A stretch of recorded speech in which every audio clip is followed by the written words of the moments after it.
Her breathing grew shallow as she checked the locks on the door, her hands trembling with each turn of the deadbolts. The knocking resumed, louder and more frantic now. "Let me in," the girl shouted, her voice no longer soft or childlike, but distorted and guttural. "Mummy, open the door." The lights flickered overhead, the temperature in the house dropping so rapidly that Karen could see her breath in the dim glow. She backed away, clutching her phone like a lifeline, but the knocking suddenly stopped. Silence filled the house, thick and oppressive. Karen stood frozen, her ears straining for any sound. Slowly, she crept back to the door, her body trembling with fear. Peering through the peephole once more, she saw nothing. The porch was empty, as though the girl had never been there. Relief flooded her body, and she exhaled shakily.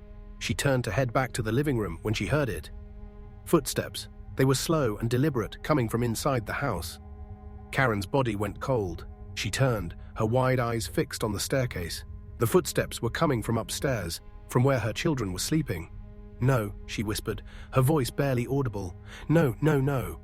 Grabbing a kitchen knife, she forced her legs to move, her footsteps heavy as she climbed the stairs.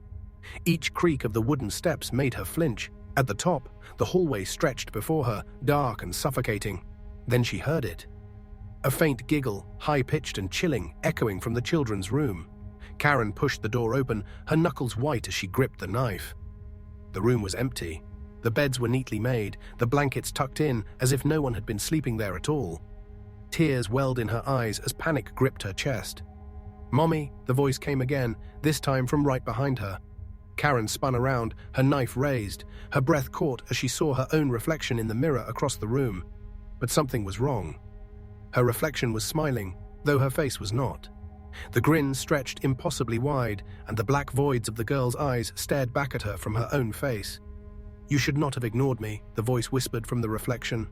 Karen screamed, dropping the knife as the room spun around her. She stumbled back, her vision blurring, and fell to the floor. The last thing she saw before the world went dark was her reflection stepping out of the mirror, still smiling. When Karen awoke, daylight was streaming through the windows.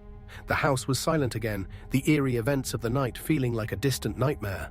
She stood shakily, her head pounding, and walked to the kitchen. Everything seemed normal. The wine glass sat where she had left it. The kids' laughter echoed faintly from upstairs, but when she looked in the mirror, her smile was just a little too wide. If you liked this video, please like and subscribe.